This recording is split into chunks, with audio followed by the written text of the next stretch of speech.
मग भाई अपन आता आपकी कंपनी का नाम क्या है? Network Kangla network. बताओ किधर है? बीओसी अच्छे से बताओ, कैसे समझेगा बीओसी? मतलब मणिपुर हम इम्फाल। बता रहे हैं। चलो उसको बोलो Manipur Imphal north AOC BOC okay bus stand winger stand. Okay. जर तुम्हाला गाईज इम्फाल टू दिमापूर किंवा दिमापूर टू इम्फाल यायचं असेल तर मग तुम्ही ह्या पॉईंटवर येऊ शकता. 800 रुपये तिकीट आहे आणि त्यांचे हे सगळे रेट्स आहेत. बिहार से बिहार से. आपका नाम क्या है? आकाश प्रकाश. गुप्ता. आकाश गुप्ता. आकाश गुप्ता. आकाश गुप्ता.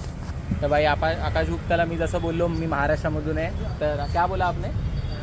बहुत हमको पसंद है छत्रपति शिवाजी महाराज. छत्रपति शिवाजी महाराज के जगह के इंसान हमें बहुत पसंद है. हम बिहारी है लेकिन महाराष्ट्र वाले हम लोग एक ही है. विवान थैंक यू सो हम मच. लोग सब फ्रेंड हैं. Thank you so much. थोड़ा सा बात के लिए विवाद ना खड़ा करें. हम लोग सब एक हैं. इधर कुछ नाही वो सब. भाईचं शॉप आहे. तर मग मी आता बघत होतो असंच हॅट वगैरे मला घ्यायची होती, ही जुनी झाली आणि मला तो भेटला. तर मग बघू आता काहीतरी घेईन मी त्यावेळेस छोटं मोठं. भाई आता परत मणिपूर टू दिमापूर या विंगरमध्ये जायचं आहे. 12 तास लागणार. कठीण आहे भाई. सोलो ट्रॅव्हलिंग जाम डेंजर आहे. हे विंगर बुक केली आहे.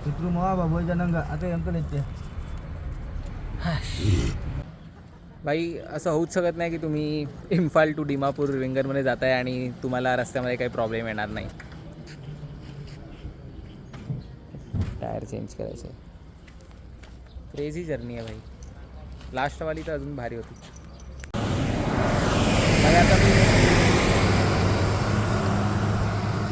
भाई आता मी इम्फाल टू दिमापूर जात होतो आणि एकदा आमच्या गाडीचा टायर पंक्चर झाला. आता गाडीचा फॅन बंद झाला आहे.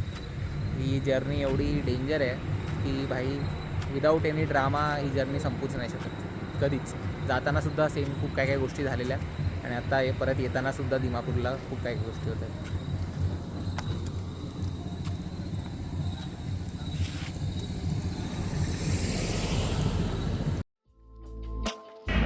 नमस्कार मित्रांनो, कशा आहात सगळे? माझं नाव केदार पाटील आणि मी स्वागत करतो तुमचं अजून एक आपल्या नवीन एपिसोडमध्ये. काल मी परत इम्फालवरून विंगर करून तो त्रासदायक प्रवास करून विंगरचा 12 तासांचा कसं बसं पोचलो दिमापूर स्टेशनला. रात्री 12-12:30 वाजता पोचलो आणि मग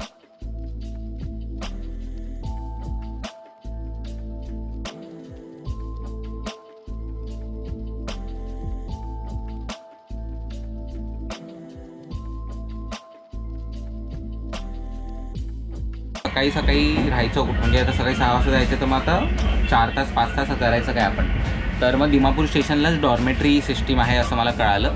त्यामुळे मी बोललो की आपण ट्राय करूया ते, म्हणजे कसं असेल. मी पण कधी स्टेशनमधल्या डॉर्मेटरीजला राहिलो नाही आहे आणि 150 रुपयामध्ये 12 तास is a very very good deal. तर मग 4 तास मला झोपायला मिळालं तिथे. डॉर्मेटरी मी तुम्हाला दाखवतो, अशी होती डॉर्मेटरी. तर मग तिथे राहिलो 4 तास आणि मग सकाळी 6 वाजता उठलो आणि 6:20ची ट्रेन होती माझी, ती पकडली. अँड आता अर्ध्या पाऊण तासामध्ये मी पोचीन दिब्रुगरला. आता दिब्रुगरला मी का जातो आहे ते तुम्हाला सांगतो. दिब्रुगरवरून मला जायचं आहे, म्हणजे मला प्रयत्न करायचा आहे मेचुकाला पोचायचा. मेचुकाला पोचायला भाई गाडी पाहिजेच तुमच्याकडे. तिथे बस वगैरे सध्या बंद आहेत पावसाळा असल्यामुळे. लँडस्लाईड वगैरे सगळीकडे तुम्हाला माहितीच आहे. सप्टेंबर महिन्यात खूप सारे लँडस्लाईड होत आहेत. त्यामुळे बसेस अशा ठिकाणी जातच नाही आहेत. फक्त स्मॉल सुमो आणि विंगर वगैरेच तसावालाच पब्लिक ट्रान्सपोर्ट अवेलेबल आहे. पण मेचुका मी खूप वेळा यूट्यूबवरती वगैरे बघितलं आहे आणि ती माझी ड्रीम प्लेस झालेली आहे. मला तिथे काहीही करून पोचायचं आहे. मेचुकाला जायचा प्रयत्न करणार आहोत. तर मग डायरेक्ट मेचुकाला नाही जाता येणार मला. आधी मला दिब्रुगरवरून आलो म्हणून एक जागा आहे, मिड पॉईंट आहे, तिथे पोचायला 6 ते 8 तासांचा बाय रोड प्रवास आहे.